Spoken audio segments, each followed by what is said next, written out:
자, 여러분 안녕하세요. 오늘은요, 술을 먹어서 빈혈이 생겼다라는 주제로 말씀드리도록 하겠습니다. 자, 여러분들 뭐 술 마시게 되면 아주 다양한 여러 가지 문제가 생기죠. 뭐 생각나는 거 한번 불러보면 간이 안 좋아지고, 두 번째는 이제 췌장입니다. 췌장. 췌장염 같은 거를 일으킬 수가 있고, 그 다음에 이제 세 번째는 우리가 잘 알고 있는 혈압, 고혈압이랄지 뭐 뇌졸중 이런 것도 이제 가능합니다. 그 다음에 이제 네 번째는 암이죠. 암. 그러니까 뭐 술이 이제 타고 내려가는 그런 통로에 암이 좀 생깁니다. 그러니까 구강, 입 주변하고 그리고 저기 식도를 타고 내려가니까, 그리고 아래까지 내려가면 대장, 이렇게 암을 일으킬 수가 있고, 또 간암도 일으킬 수 있죠. 간이 안 좋아져서 간경화로 갔다가 이제 간암 이렇게 가능하고, 뭐 유방암도 이제 관련성이 있다 이렇게 알려져 있고요.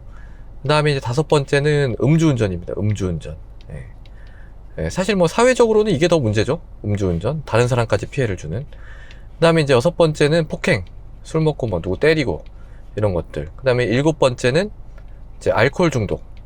그래서 이제 본인이 어떤 한 사회인으로서 기능을 못하게 되는 이제 이런 여러 가지 문제가 있는데, 빈혈은 사실 별로 못 들어보셨을 거예요. 빈혈은.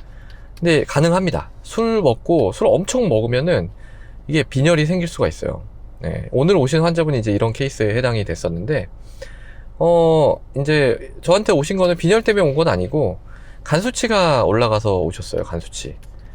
그러니까 뭐 간 수치를 딱 보니까 AST, ALT가 100에 뭐 150 이런 식이에요.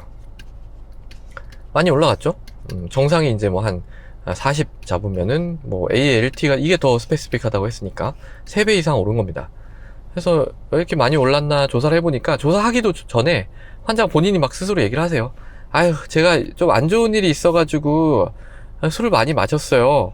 그렇게 얘기를 하시는 거예요. 그래서 아이, 술을 얼마나 많이 마셨는데요? 이렇게 여쭤보니까, 아유, 보름 동안에는 하루에 소주 한 3병은 기본으로 마셨어요. 이러시는 거예요. 이 정도 마시면 이렇게 올라갈 수 있죠. 그래서 이제 그렇구나 하고 이제 다른 랩을 딱 보는데 혈색소가 8.7이에요. 그래가지고 뭐 빈혈이 있으세요? 했더니 아유, 이거 말도 마세요. 되게 오래된 일이고요 하면서 환자가 본인 스토리를 갖다가 쭉 얘기를 하시는데, 빈혈이 이게 하루 이틀 된 일이 아니래요. 빈혈이 하루 이틀 된 일이 아니라 계속 있어가지고, 이것 때문에 뭐 이것저것 검사를 다 했는데 다 정상이어가지고 골수 검사까지 하자고 했다는 거예요. 근데 자기가 이제 골수 검사는 하기 싫어가지고 안 했는데, 어쨌든 다른 뭐 이것저것 하도 검사를 해보라 그래가지고 다 했는데 다 정상이었다는 거예요.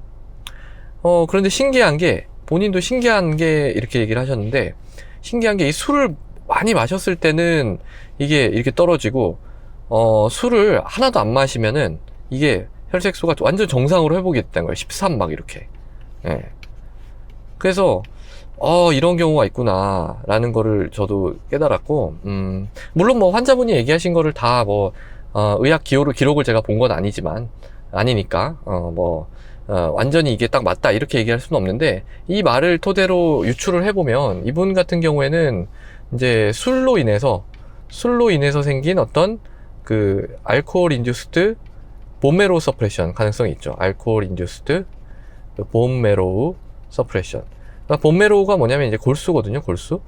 골수에서 이제 피를 만들어내는데, 술이 이제 들어가잖아요. 그러면 얘를 좀 정신을 못 차리게 해요. 그 피 만드는 기관, 얘를 정신을 못 차리게 눌러버리는 거죠. 얘 누르니까 이제 피가 잘 안 만들어지는. 그러니까 빈혈만 생기는 게 아니고, 뭐가 있죠? 우리 피에는 세포 성분이 적혈구, 백혈구, 혈소판 이렇게 있죠.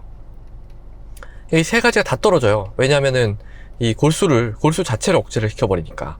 그래서 봤더니 이 헤모글로빈은 8.7, 이분 같은 경우에는, 그리고 WBC, 백혈구 같은 경우에 3000.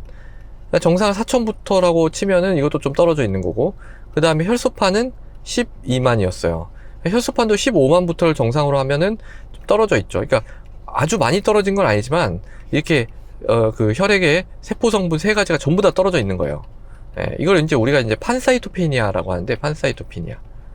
물론 뭐 빈혈이 도미넌트 합니다. 빈혈이 도미넌트 하지만 어쨌든 이 판사이토피니아가 일어나는 거는 이 골수 억제 가능성이 있고, 정확한 건 뭐 골수 검사를 해봐야 알겠지만 어쨌든 이분 같은 경우에는 환자분 말씀을 들어봤을 때는 이 술로 인해서 이렇게 빈혈 또 판사이토페니아 세 가지 성분이 다 떨어져 이런 게 이제 나타났을 가능성 이게 충분히 있다 이런 이제 생각이 듭니다. 이게 기전이 어떻게 되는 거냐면은 뭐 아까도 말씀드렸다시피 이 골수를 술이 억제시키는 거 이것도 있고요.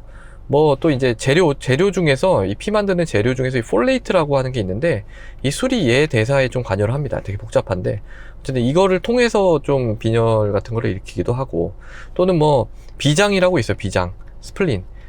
얘가 이제 커지면서 이 혈액 세포들 잡아먹어가지고 좀 떨어질 수도 있고 뭐 여러 가지 가능성이 있습니다. 근데 이제 저는 약간 요쪽인 거라고 생각을 해요.